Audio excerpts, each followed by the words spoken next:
Srila Prabhupada ki jai, Guru Maharaj ki jai. This is Rupini Padma Devidasi from Orlando, Florida. Hare Krishna Mataji, please accept my humble obeisances. All glories to Srila Prabhupada and Guru Maharaj. Thank you so much for joining, Mataji. Hare Krishna, devotees, please accept my humble obeisances. All glories to Srila Prabhupada and Guru Maharaj. This is Padmini Radha joining from Gethersburg. Hare Krishna Mataji, please accept my humble obeisances. All glories to Srila Prabhupada and Guru Maharaj. Thank you so much for joining. Hare Krishna, Dandavat Pranams. This is Uttamadasi from Sharanagati, Canada. Glories to Prabhupada. Hare Krishna Mataji, please accept my humble obeisances. All glories to Srila Prabhupada and Guru Maharaj. Thank you so much for joining, Mataji. Hare Krishna, Dandavat Pranam, Jai Srila Prabhupada and all the devotees. This is Adi Govindadas from Gaithersburg, Maryland. Oh, Hare Krishna Prabhuji, please accept my humble obeisances. All glories to Srila Prabhupada and Guru Maharaj. Thank you so much for joining, Prabhu.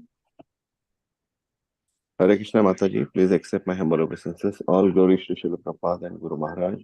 This is Nikunja Rasadas from Germantown, Maryland. Hare Krishna Prabhu, please accept my humble obeisances. All glories to Srila Prabhupada and Guru Maharaj. Thank you so much for joining, Prabhu.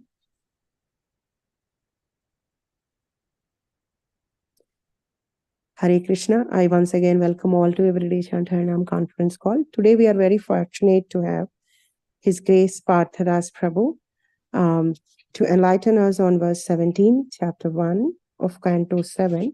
Before we proceed to lecture, I would like to read a small introduction of Prabhuji and Mataji. Partha Das and his wife Uttama Devi Dasi were married in 1971 and initiated together by Srila Prabhupada in 1973. They have 3 children and 8 grandchildren. They spent many years overseeing the Pujari department. Partha Das Prabhu was a head Pujari, is a head Pujari for 20 years. Uttama Mataji as head seamstress and dresser. They have facilitated youth Bhagavad Gita readings for decades, among other numerous services. Seeing how unhealthy marriages adversely affect individuals and communities, they decided to train as marital educators. They are 2 of the founding members of the Gruhastha Vision team and have mentored numerous couples and facilitated seminars around the world. Together, they specialize in premarital education.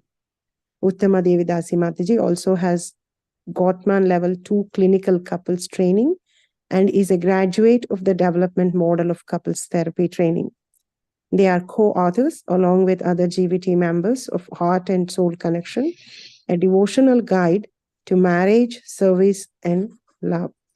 We are also fortunate to have you both on this call and listen from you. Once again, please accept my humble obeisances, Prabhuji. Please take over the call. And thank you very much. Can I just confirm that my microphone is working? Can you hear me okay? Yeah, we can hear you. Good. Okay. Good. Okay. Thank you very much. Nice to be with all of you. Hare Krishna.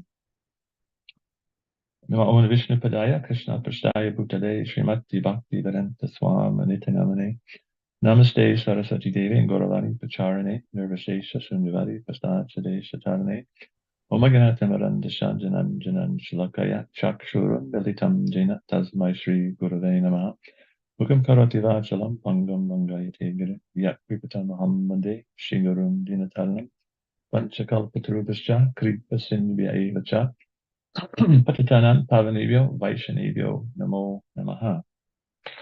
So today we're reading from Srimad Bhagvatam, Canto 7, Chapter 1, verses 17 through 19. So starting text 17. Etad viditamichama sarva eva vayam mune bhagavan nindaya veno dvijas tamasai patita. Translation and purport by His Divine Grace Srila Prabhupada. Actually, there's no purport to this verse. Translation: O great sage, we are all eager to know the cause for this mercy of the Lord. I have heard that formerly a king named Vena blasphemed the Supreme Personality of Godhead, and that all the Brahmins consequently obliged him to go to hell. Shishupal should also have been sent to hell. How then did he merge into the Lord's existence? Text 18. Dhammagosha sutta papa arabhya kalavasanat sampratyamar govinde danta vakrascha durmati. Translation. From the very beginning of his childhood, when he could not even speak properly, Shishupal, the most sinful son of Dhammaghosh, began blaspheming the Lord, and he continued to be envious of Sri Krishna until death. Similarly, his brother Dantavakra continued the same habits. Text 19. Sapator asakrit Vishnum yad brahma param avyayam svitro najato jivayam nandham vishvastustama. Translation. Although these two men, Shishupal and Dantavakra, repeatedly blasphemed the Supreme Personality of Godhead, Lord Vishnu, Krishna, the Supreme Brahman, they were quite healthy. Indeed, their tongues were not attacked by white leprosy, nor did they enter the darkest region of hellish life. We are certainly most surprised by this. Srila Prabhupada's purport. As described, purport. Krishna is described by Arjuna in Bhagavad Gita 10:12 as follows: Param Brahma, Param Dhamma, Pavitram Paramam Bhavam. You are the Supreme Brahman, the Supreme Abode and Purifier. Herein it is confirmed, Vishnum Yad Brahma Paramam Avyayam. The Supreme Vishnu is Krishna. Krishna is the cause of Vishnu and not vice versa. Similarly, Brahman is not the cause of Krishna. Krishna is the cause of Brahman. Therefore, Krishna is the Para Brahman. Yad Brahma Param Avyayam. It's quite interesting. In the previous verse, it's described that Shishupal, even before he could talk properly, he was blaspheming the Supreme Personality of Godhead. That's quite remarkable. So the process of Krishna consciousness is sometimes described that one simply has to somehow or other think of Krishna. So here, King Parikshit, he's quite surprised that how is it that Shishupal merged in the body of Krishna when he was such a sinful personality and he was so envious of Krishna. In this section of the Bhagavatam, Srila Prabhupada, he describes that Krishna is equiposed, and for him, whether he's glorified or blasphemed, it's the same. Obviously, Krishna appreciates the loving prayers expressed by his devotees. Yet at the same time, even if someone blasphemes him, he's not adversely affected by that. He's not inimical to that. And that's actually quite remarkable. Because in this material world, if anyone says anything negative to us, even in the smallest way, sometimes we tend to react and become very easily offended.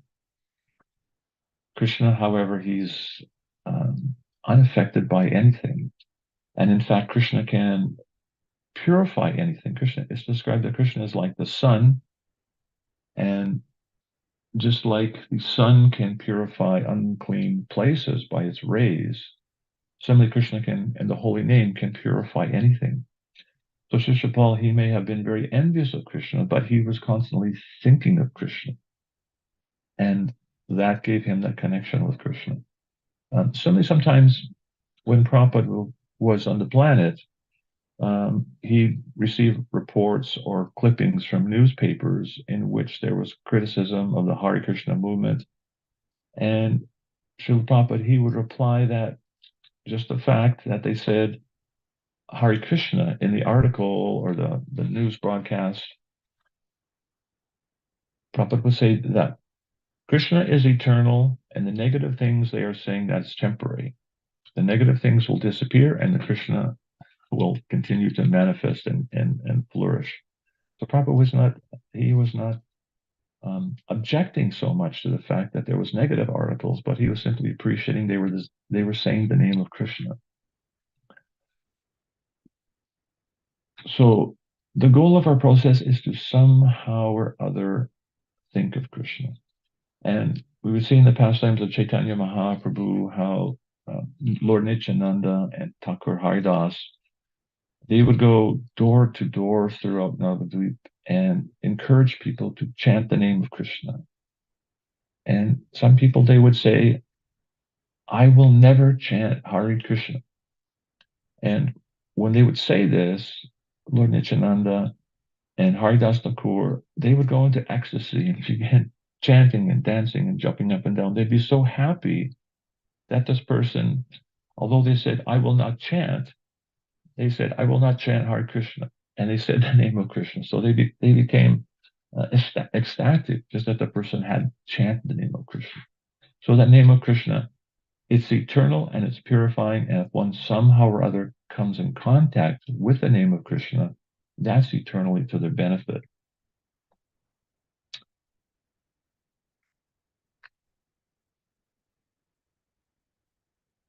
And so here we see how Shishupal, he had a desire to blaspheme Krishna, and also he wanted to kill Krishna.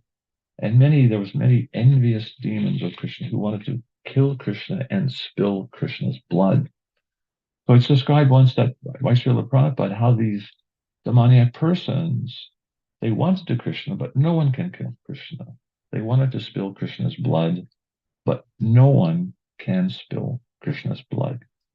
And persons such as Shishupal, because their enmity was directed toward the Supreme Personality of Godhead, they merged within his body into the impersonal Brahman.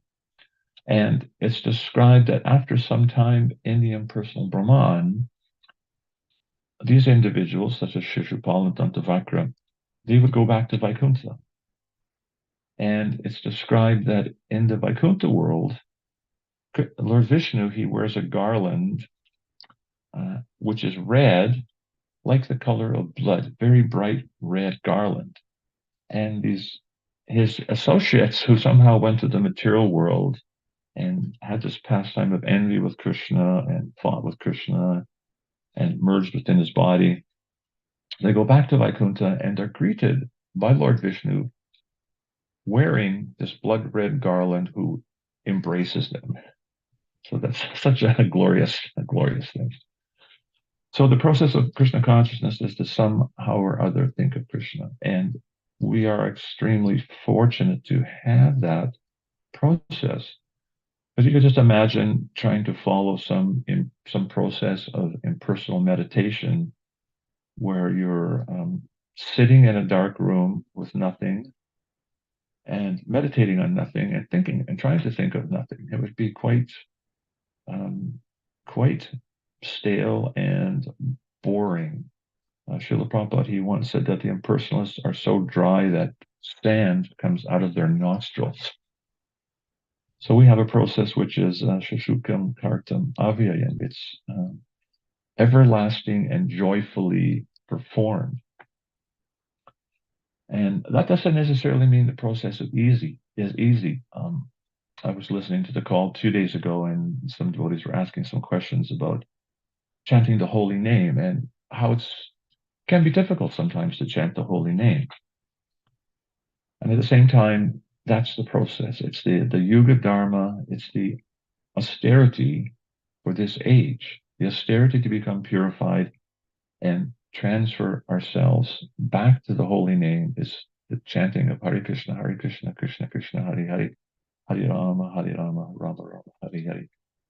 So in the material world, the word austerity has rather a unpleasant connotation. It implies that you're giving up something you really want. It implies there's going to be some suffering, some pain. It doesn't seem very attractive. But in the process of spirituality, we see how austerity is something that since time immemorial, great saintly persons have been embracing austerities. They would go to the forest and perform austerities, but those austerities were to live in the forest and eat off the fruits and vegetables in the forest, live a very peaceful life, and completely be absorbed in meditating or in chanting Krishna names. And so the process of austerity is actually a very pleasurable process. However, as Krishna describes in the Bhagavad Gita, that things which are in the mode of goodness, so which austerity, performing these austerities is an action in the mode of goodness. And Krishna describes in the Bhagavad Gita how austerity in the mode of goodness, it may seem like poison in the beginning, but it turns to nectar and awakens one to self-realization. And Rupa Goswami, he describes this in Nectar of Instruction, a very nice verse. Shat Krishna Nama Charitadi Sitatta Vidya Pito Patapta Rasanaya Narojikanu Kintadarat Anudinam Kala Sajustam Swadi Kramat Bhavati Tad Gada Mula Haranti. He says the holy name, character, pastimes, and activities of Sri Krishna are all transcendently sweet like sugar candy. Although the tongue of one affected by the jaundice of avidya, ignorance, cannot taste anything sweet, it is wonderful that simply by carefully chanting these sweet names every day, naturally relish awakens within the tongue, and this disease is gradually destroyed at the root. So even the envious persons who are blaspheming the devotees and blaspheming Krishna, just the fact they are saying Krishna in the same way as this verse is indicating here by Rupa Goswami, it's helping to cure the jaundice of their ignorance. It may be very slow for them, but it is very prophylactic. It is very purifying. So chanting Hare Krishna, as some devotees were expressing in that call previously, how sometimes it's difficult to chant and to focus. And Srila Prabhupada, he was once questioned by a devotee. He said, Srila Prabhupada, when I chant, I have a problem with my mind. And Srila Prabhupada's reply was very interesting. He said, it is not a question of the mind. He said, you simply have to chant and hear. And Srila Prabhupada just boiled it to the essence. So mind control in Krishna consciousness is that simple activity of chanting the holy name, listening to the sound vibration, counting numerically on a string of beads, and engaging the sensory perception in touching the japa beads. And so Srila Prabhupada, he described how by chanting Hare Krishna, one transcends the sensual, mental, and intellectual platform and is immediately transported onto the spiritual platform. So it's actually an extremely powerful process, although sometimes we may not realize it because we're affected by that jaundice of ignorance. And so a very natural part of the process of bhakti yoga or sadhana bhakti is that we have to learn how to chant the holy name without offenses. And we understand, of course, that one of the offenses is to inattentively chant the holy name of the Lord. So how to chant attentively? It's by practice. In Bhagavad Gita, Krishna explains the process of yoga to Arjuna, and after explaining that process, Arjuna says, Chanchalam himana Krishna pramati balavajidam. He says, my dear Lord, the process you have summarized, it sounds very impractical and impossible to execute because the mind is very turbulent, obstinate, and very difficult to control. And Krishna actually agrees with Arjuna and says, yes, the control of the mind, it is very difficult, but Krishna says it can be accomplished by constant practice and detachment. And in that purport, Srila Prabhupada describes that the practice Krishna is referring to is the 9 processes of devotional service, of which the process of hearing, he said, is the most important of all the processes. Because by hearing about Krishna, Prabhupada explained, the more one hears about Krishna, the more the mind actually becomes attracted to Krishna. And as the mind becomes attracted to Krishna, it becomes more and more detached from the things that draw away us from Krishna. So it's simply that practice, and sometimes it's comforting to know that we have the jaundice of ignorance, but there is a cure, which is the chanting, and the medicine, which is the chanting of the holy name, may be a little difficult to take sometimes. It may be a little seemingly bitter, but by continually doing that, we become purified, and eventually the sweetness awakens, as Rupa Goswami is describing. So Prabhupada was one time explaining that the process of spiritual advancement, he said, it's by practice. And he must have been in some city, maybe Boston or somewhere, where they have these big marathons where people run 20 or 30 miles in a big marathon. So Prabhupada was saying, just like a man, he can run 20 miles. And Srila Prabhupada, I was surprised. He said, I cannot do that. He said, I can maybe run 1 mile, but I can't run 20 miles. And then he said, but by running a little more every day, eventually someone can run 20 miles. So Prabhupada was saying that, yes, it's difficult, but by practice and knowing the goal and working towards it, one can come to the desired platform, which is to be fully absorbed in the holy name. And so that's very true of chanting. It's sometimes very difficult to chant with attention and devotion. And yes, we may be committing one of the offenses against the holy name. However, Krishnadas Kaviraj describes in the Sri Chaitanya Charitamrita that even if one chants offensively, you should simply continue chanting, because by chanting, eventually the offenses will cease.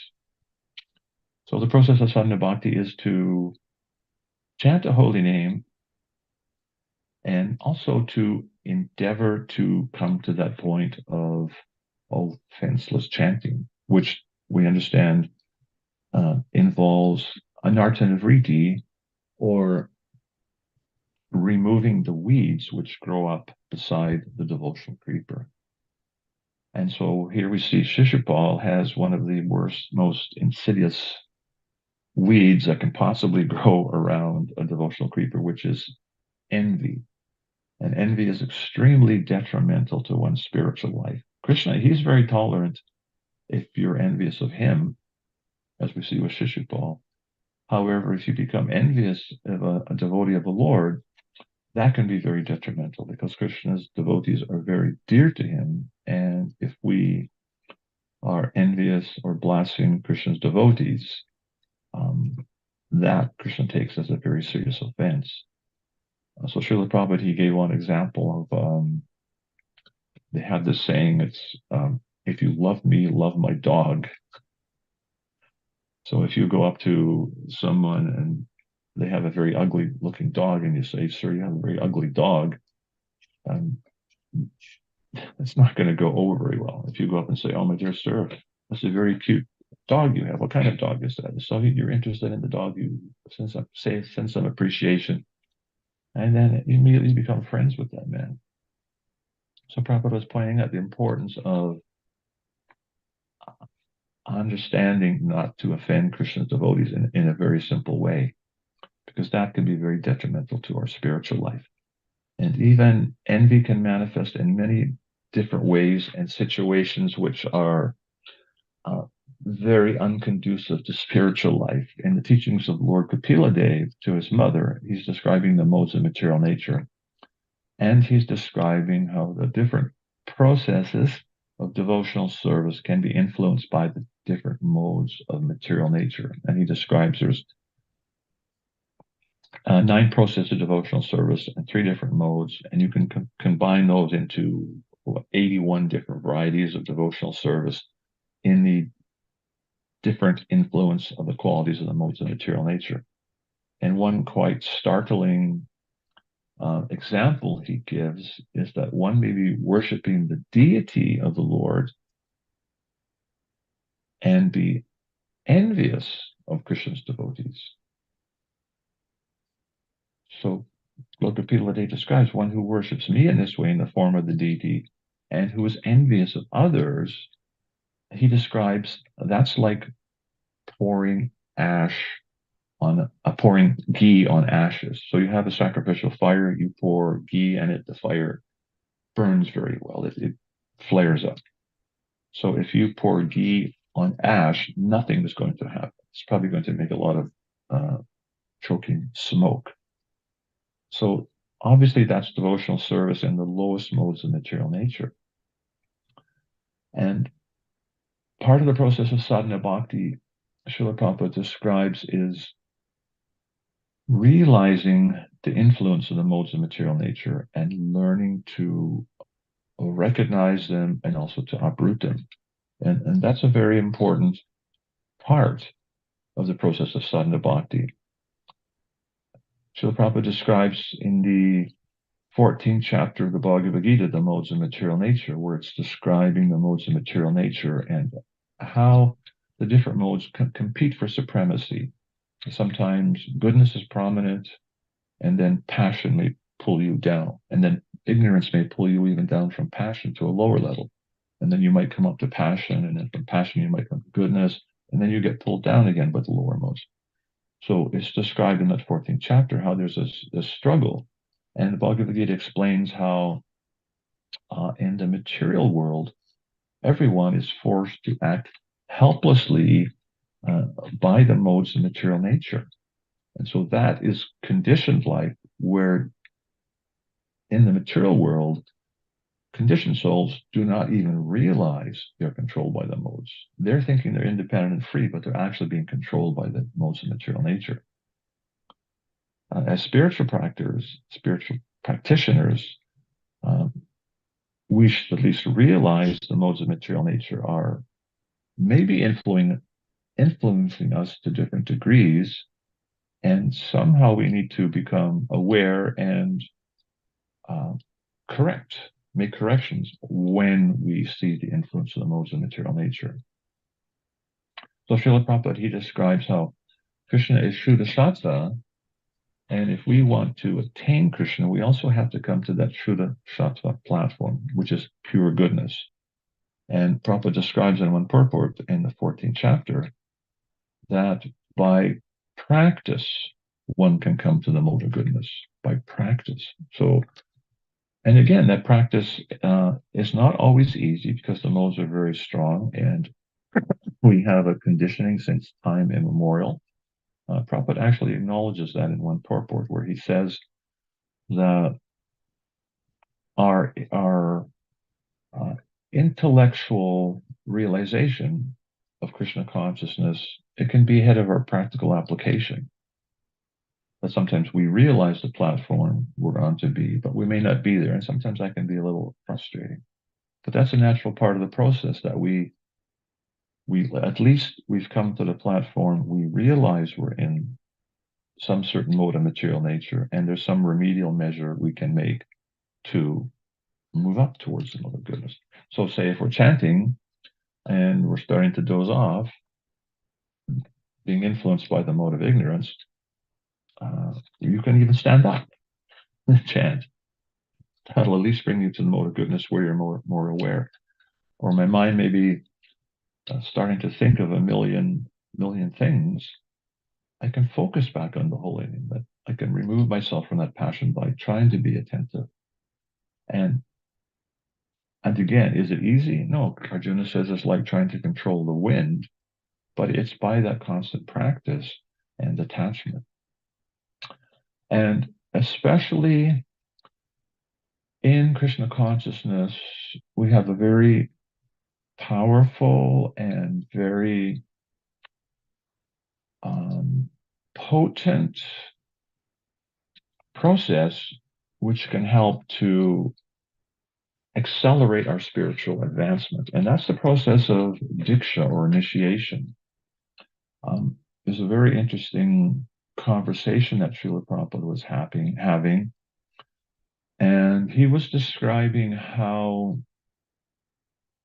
Kshatriyas such as Arjuna and Dasarath, they would release these Brahmastra weapons, very powerful weapons. There was like wind weapons and fire weapons and weapons that could actually release like thousands, hundreds of thousands of arrows at one time or cause mountain peaks to rain down on the enemies.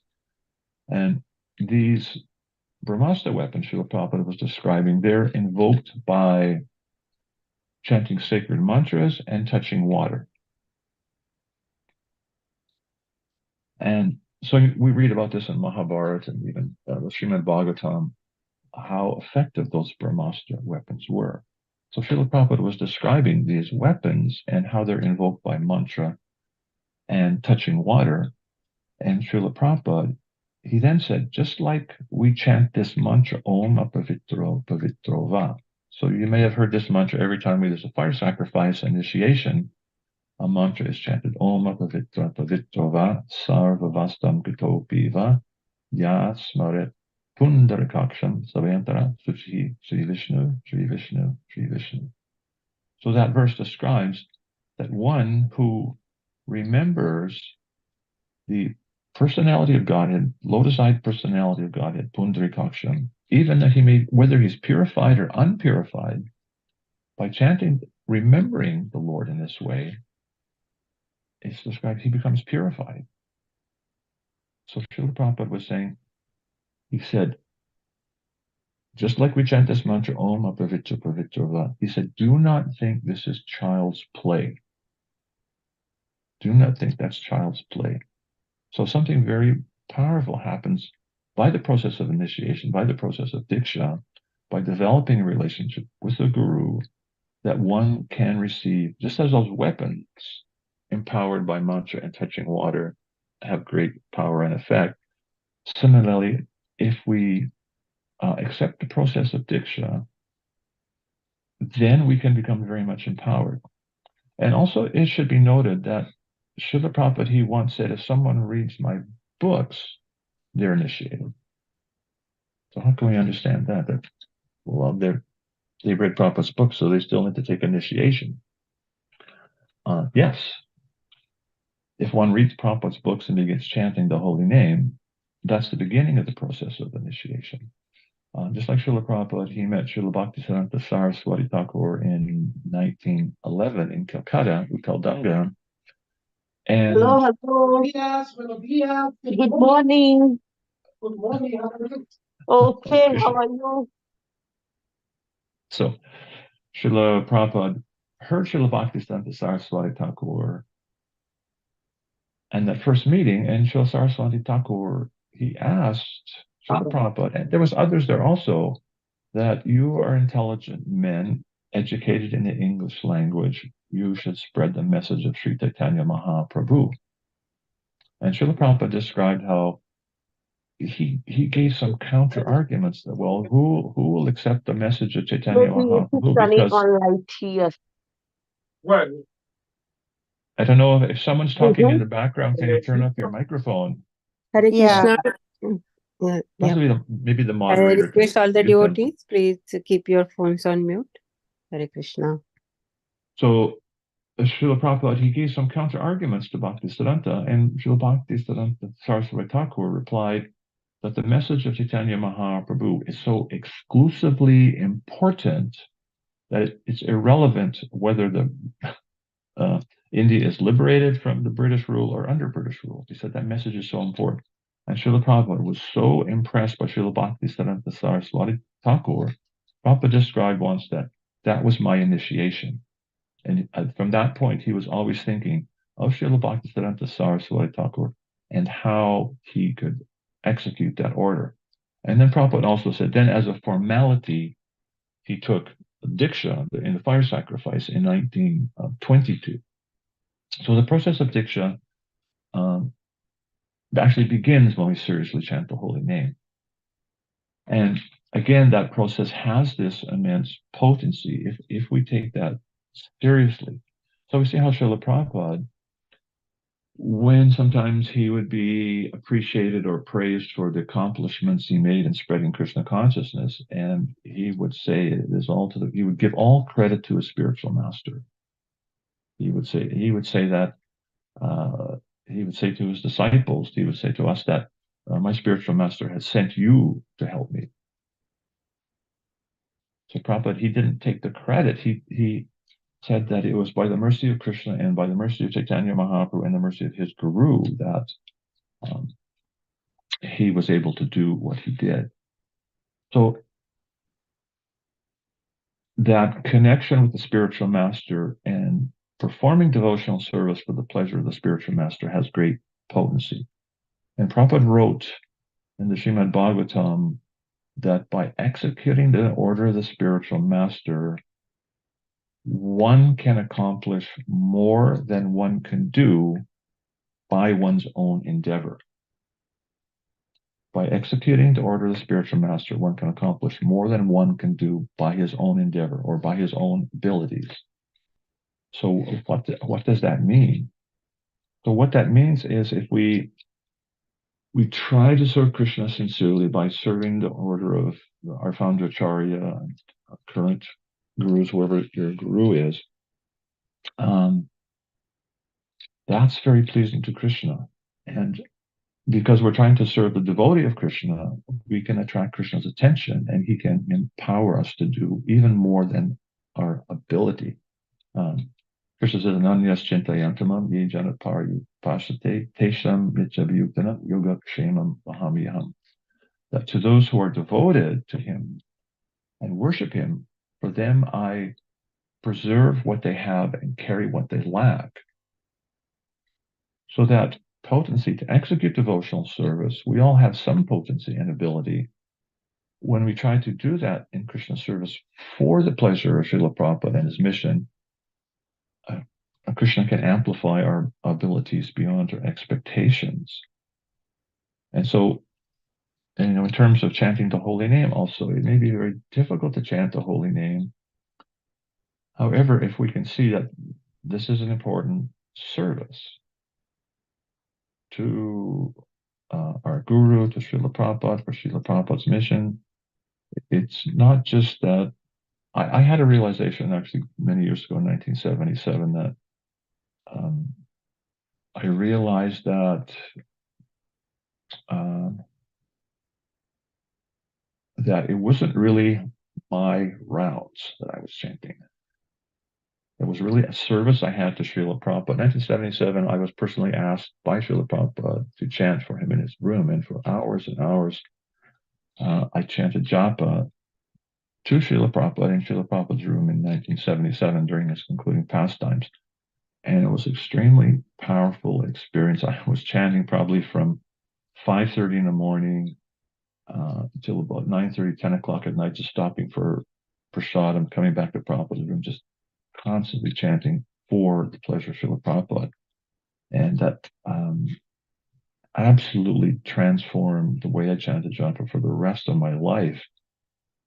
Because doing that, I could see that I could see sitting a few feet away from Prabhupada, and I could see that I'm doing this for Srila Prabhupada's pleasure. And to this day, I will confess that I have a mind that goes all over the place. You can ask my good wife Uttama; she'll tell you. I'm always, any situation, I can see a million things that can happen in that situation.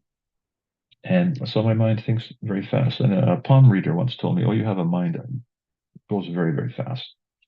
So for me, mind control is very difficult. And the only thing that actually works for me in attempting to fix my mind on the holy name is to start with that intent and to try to maintain that intent that I'm chanting these rounds for Srila Prabhupada. And that's the one thing that works for me.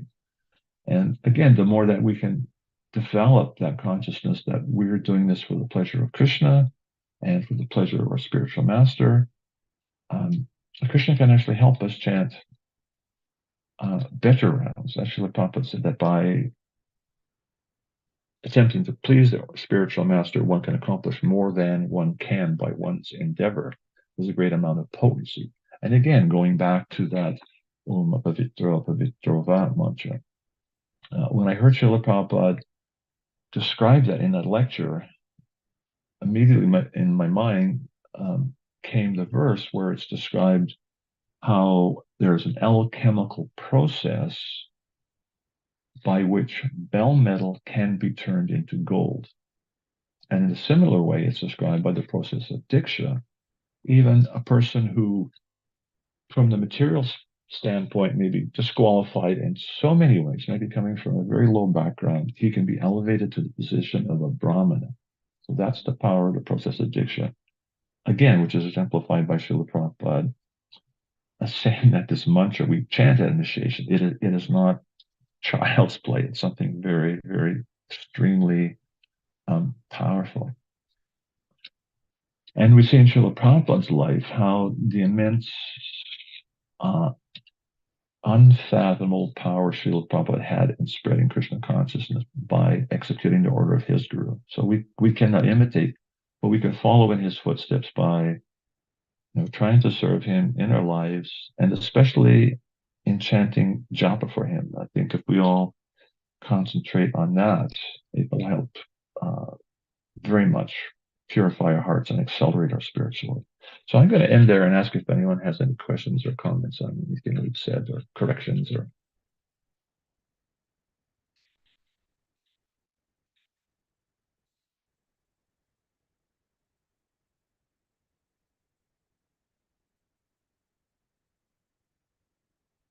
I'm not hearing anyone. I don't know. Is the call still working? Hare Krishna, Prabhu. There you go. Hare Krishna.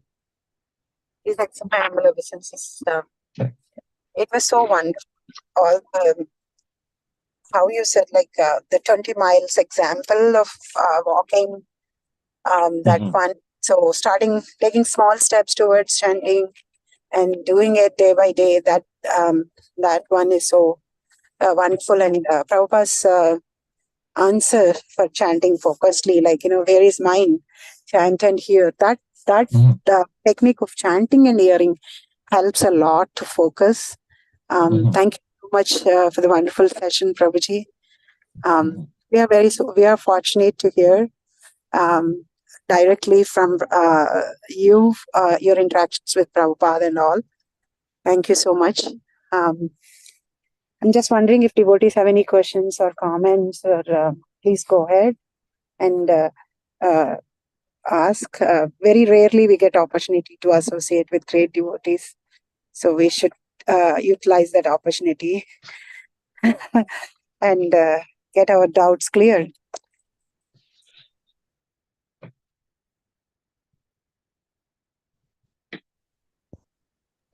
Hare Krishna, Dandavat Pranam, all glories to Srila Prabhupada. Sorry, I'm not turning on my video, Prabhu, but I had a question. Actually, firstly, I would like to, there were a couple of things I really was reflecting on, especially when you spoke about the intent. And I was very appreciative of that. I know His Holiness Rompad Maharaj also, in many times on his lectures, mentions about, attention and intention, and how wherever our energy goes and attention goes, our intention grows also. So thank you for that. I constantly struggle with that myself. So I had two questions. One is, I guess, a more practical question. I'm trying to understand if you have any practical tips for trying to develop sincerity when it comes to chanting. I was quite I don't know how to describe this. It was a very, not shocking, but quite profound way Prabhupada expressed it. And he was saying,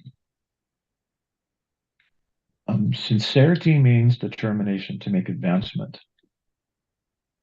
And then a little later, it was interesting, he said, determination means that one is not frustrated or agitated by any difficulty or obstacle that comes before him or her. And when I read that, I realized I'm not sincere because I'm been frustrated. So that means I can't be sincere, because proper sincerity means determination to make advancement.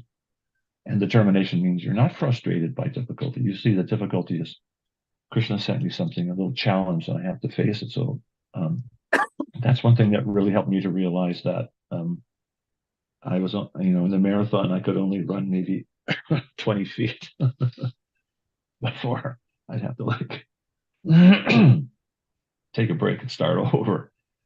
But yeah, the sincerity and determination means, it may be difficult, but you keep taking the medicine of the holy name, and it will become sweet. And sometimes it's difficult. Sometimes, especially in today's age, devotees have to work, and sometimes very long hours, and trying to find the time to chant in the holy name. And maybe you have to chant sometimes when you're doing other things. Is it the best? No. But does Krishna appreciate that you're making that attempt to fulfill a promise to chant 16 runs? Yes, I believe Krishna definitely appreciates that you make that effort, even though it may be difficult sometimes. Not that we take advantage and when we could be focusing more and do other things, but we have to do that the best we can to fulfill that vow to chant 16 rounds. Once we make that vow by the process of Diksha, and again to realize that there's going to be obstacles and difficulties, but Krishna, he places them before us so we can make advancement. It's not that Krishna's placing them there because he doesn't like us. He's placing those obstacles and challenges before us so we can learn to become determined, so we can learn to become patient and humble. And I think that's an important thing to see, that in all those kind of situations, it's actually Krishna's hand is behind that. Does that answer the question? Okay, thank you, Prabhu. I have another question, probably a two-part question. So, in material life, there is always there's a measure for success, right? Like when you're in a professional work environment, you would measure your success by a promotion. I always struggle to understand if I have progressed or not in my devotional life, because I don't see a direct, I guess, outcome. There are definitely subtle changes. There are definitely changes on how I'm reacting. And I am trying to even develop the quality of gratitude, where I am trying to be more appreciative when my reaction is different than what it used to be 2 years back. So that kind of helps me, I guess, going forward too, and helps me appreciate that, no, like my life has changed. So one question is, what... Can I answer that first? Or is that you're continuing the same question? So I guess the question is, what are the measures for progress in devotional life? Well, a very big measure, and as you stated, is what you're doing is to always see that I can go further. There's more things I can do to improve my service. That's a very important measure, that you're thinking like that, because we see in the spiritual world, the topmost devotees are the covered boys and gopis in Vrindavan, and they're always thinking, how can I serve Krishna? But what can I do more for Krishna?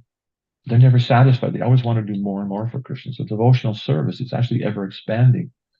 So it's actually healthy to think, what can I do better? How can I become a better devotee? How can I chant better? To never be complacent. So, because if we become complacent with our level of devotional service, we can start to stagnate. and that can be detrimental. So seeing that I can always improve, that's a very healthy sign. And the symptom that we are improving should be that shashukam kartam avayam, param drisvana vartati, that we're getting some taste, that taste should be increasing. And it's just like coming to the mode of goodness. Sometimes I often reflect that if you reflect on times when you did some seva and it was very much in the mode of goodness, your consciousness was very good, what that tasted like, what was the experience like? And sometimes maybe you're chanting in the lower modes of material nature or doing some service and you're not really focused and thinking you should be doing something else. What is the experience and taste like when you're in that lower mode? It's not comparable. When you're actually focused and chanting attentively and in a kirtan and you're fully present, it's paramandrisvana vartati, you get the higher taste. So sometimes just realizing that, okay, this is what the lower modes taste like. This is what the mode of goodness tastes like. And wow, just imagine what the mode of Shaka would taste like. Paramandrisvana vartati, Krishna says, by experiencing higher taste, one will embrace those things and activities which are going to help one advance. So I think that's an important measure. We should measure our own happiness. Srila Prabhupada, he was also questioned by a devotee, and I was quite shocked by the answer. It was a wake-up for me. The question was, Srila Prabhupada, sometimes devotees say they're not happy. And Prabhupada's answer was, if he's not happy, he's not devotee. I thought, boy, I'm not a devotee. But from that we can take, okay, there's something I'm missing here. Something in my execution of devotional service, I must be missing it. If I'm not feeling happy or fulfilled, sometimes there may be challenges, but they can be, even though it can be a challenge, it can be a meaningful challenge. And there's a type of happiness and fulfillment that comes even if you're trying to overcome a meaningful challenge. But if we're feeling ourselves, unhappy or depressed or stifled, it's definitely a symptom that there's something we need to adjust in our service. Either we need to figure that out or we need to go to some senior devotee and, say, I'm having this problem. Can you help me? I need to make some adjustments in my spiritual life. Good. So realizing you need to improve, that's very healthy in spiritual life. Thank you, Prabhuji. Thank you so much. The other part of my question was, do you share your realizations or your experiences of being a devotee for so many years, how your life has changed? Sorry, what was the question again? So, being a practicing devotee for so many years and, getting the mercy of Srila Prabhupada himself, how do you think your life has changed? If you could share some realizations. Well, in a few words, like the difference between day and night. Literally, when I found Srila Prabhupada's books, it's like night became day. Wow. And over the last 50 years, it's just like it's described, spiritual life. It's something that's ever increasing. It's never stagnant. It never becomes old. And I think over time, I just developed an increasing appreciation for the gems of wisdom and knowledge that Srila Prabhupada have given. And I also find that whatever, small little gems of knowledge and wisdom that I've got from Srila Prabhupada that have brightened up my life, I find when I can share those with others and see other devotees become, more happy and satisfied and peaceful in their lives and service, then that makes me happier and that increases my life more. Just like it's described how Lord Chaitanya Mahaprabhu and his associates, they plundered the storehouse of love of God. They broke open the treasure house and distributed it. And the more the supply was distributed, the more it actually increased. And so that's my experience. When you share what's working for you in Krishna consciousness, what's helping you with others, that actually helps you even more and enables you to help others more. So it becomes like a something that continually grows and blossoms. So that's my experience.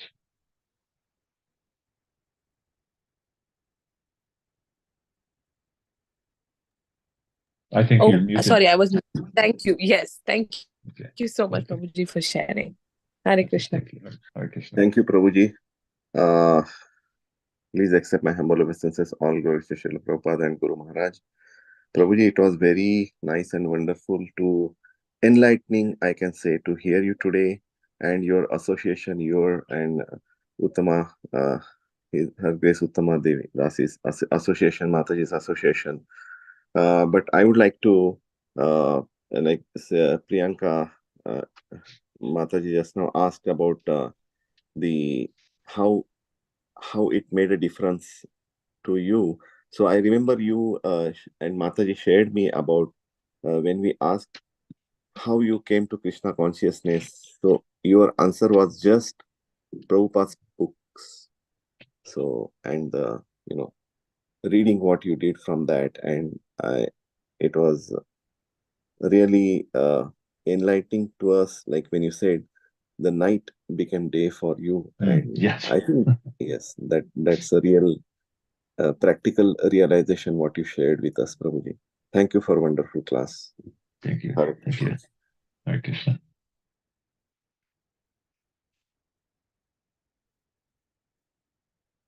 Maybe if there's no other questions, we can end here.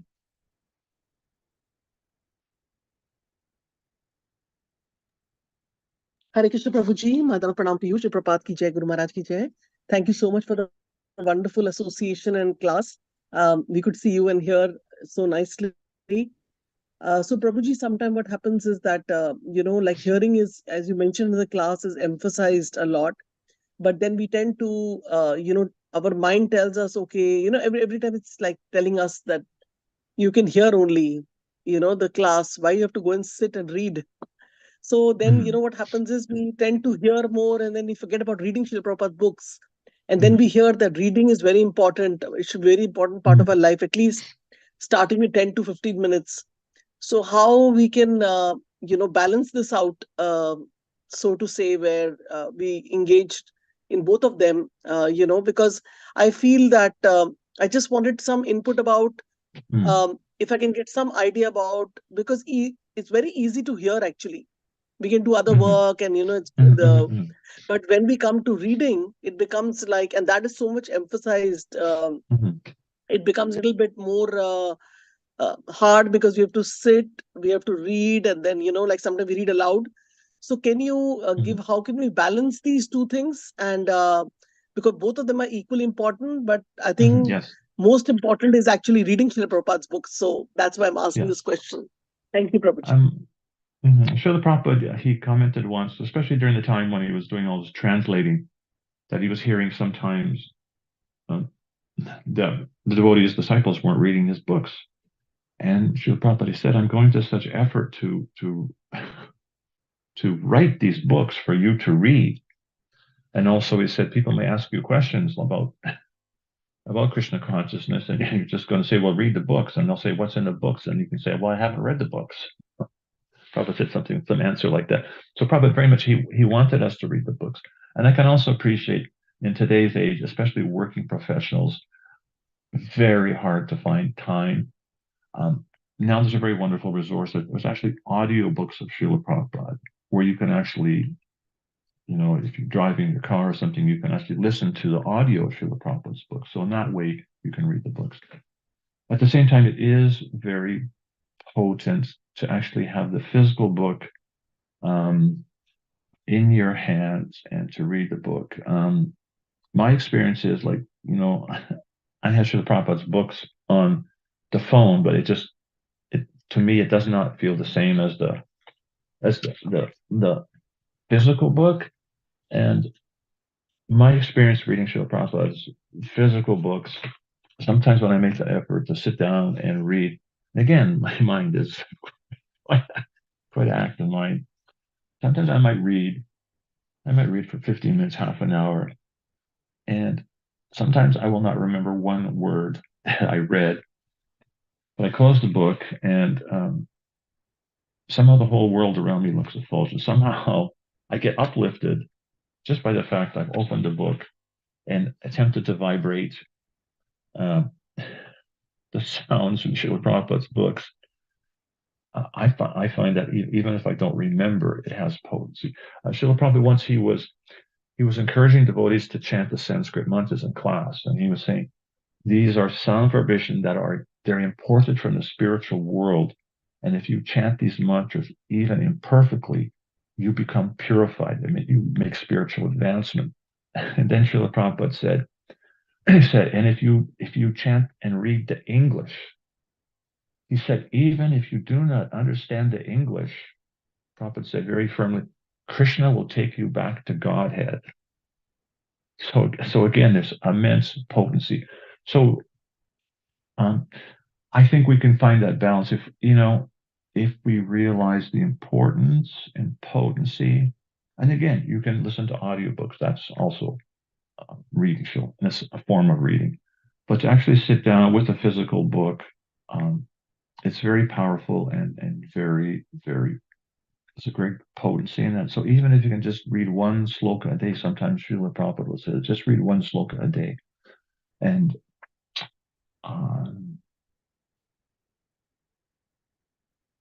I think it's a matter of, again, the intent that not just that, I have to do this, but realizing that,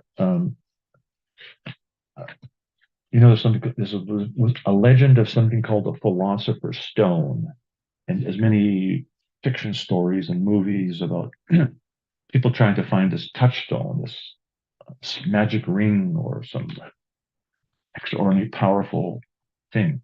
So the actual, the Philosopher's Stone was something, I believe, in the 17th century. They thought there was something, it was related to this process of making gold from bell metal.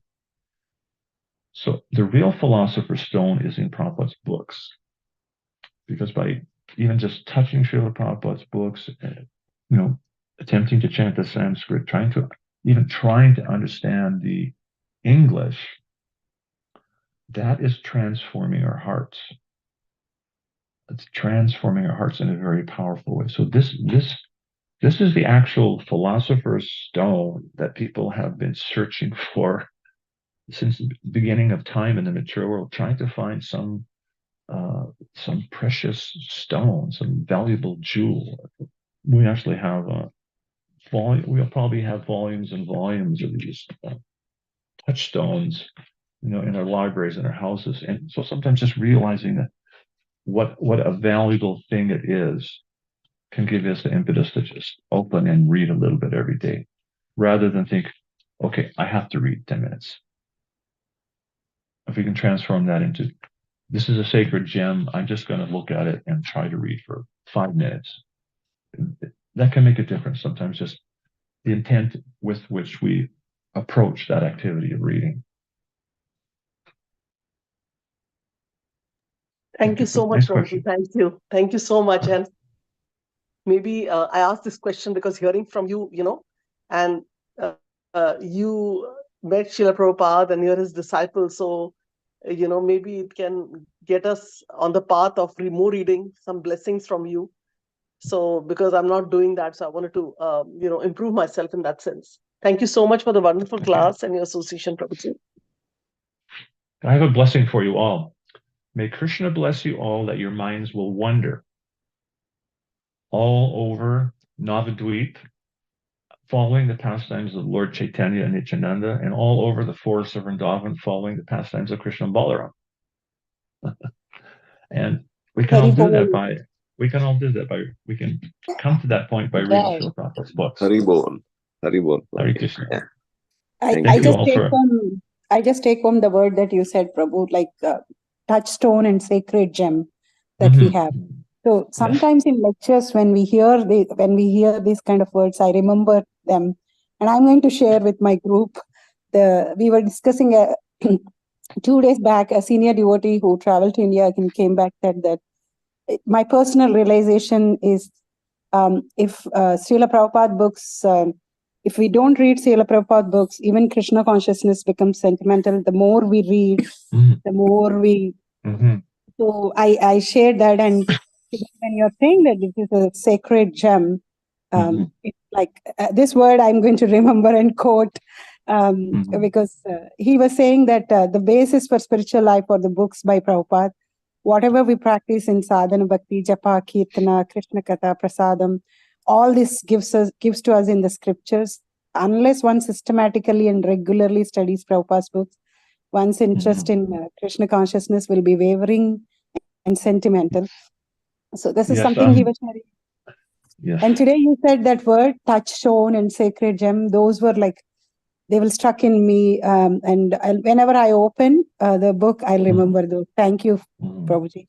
That's a very good points you made. I remember, well, I was a Pujari for many years, and one thing that really struck me, I was reading, Srila Prabhupada had said that if you worship the deity and you do not read my books, your activities can become material. Even you're worshiping the deity, because we keep our consciousness sharp and pure by that reading process. So that's a very nice point that you made. Thank you. Hare Krishna, Prabhuji, Dhanavad Pranam. This is Shamarasika Devidasi. Thank you so much for this nectarian class. And you explained that we should chant our rounds for our Guru Maharaj or spiritual master. And that sentence stuck in my mind. So whenever I'm going to chant, this sentence will, and it will make me more serious and sincere in my chanting. So thank you so much for giving that point. And also you was there when Prabhupada was passing this planet. So I would like to share with all of you that Prabhuji yesterday was sharing this memory with us, and he was for 2-3 minutes he was just silent, and he got emotional about Prabhupada. So we could see that how much conviction and devotion they have for their Guru Maharaj, Srila Prabhupada. So that was also very inspirational. And would you like to share something more, Prabhuji, about that? You was there, you and Mataji was there. I don't want you to make you sad, but I want to give everybody that intense experience. A little hard to speak about in a few minutes, but it was a very intense experience. And I will say one thing from that experience and witnessing Srila Prabhupada's disappearance and going on his final parikrama with him around Vrindavan, being there for the installation of Prabhupada in the Vrindavan Samadhi and the Mayapur Samadhi. I'll say my conviction that Srila Prabhupada is fully present in Vrindavan in his Samadhi, in Mayapur in his Samadhi, in Prabhupada's rooms in Vrindavan and Radha Damodar Temple. And I also experienced that Srila Prabhupada, I feel his presence also very much wherever there are devotees who are seriously trying to serve him with their lives to help fulfill his mission to spread Krishna consciousness. And so I would just like to thank all the devotees who are taken to Srila Prabhupada's mission and attempting to serve him. And I actually experienced Prabhupada's presence seeing your seva. So I just want to thank all you very much for serving Srila Prabhupada. So maybe I can end with that. Hare Krishna. Hare Krishna. Thank you so much, Prabhuji. Thank you so much, Prabhu. Vancha kalpatarubhyascha pavitanam pavanebhyo vaishnavyo namo namaha. Ananta Koti Vaishnavavrinda ki jai. Ki jai. Hare Krishna. Grantha Srimad Bhagvatam ki jai. His great Partha Prabhu ki jai. Jai. Vaishnava Sangha ki jai. Hare Bol. Jai. Thank you. Hare Krishna. Thank you so much. Prabhuji. Hare Krishna.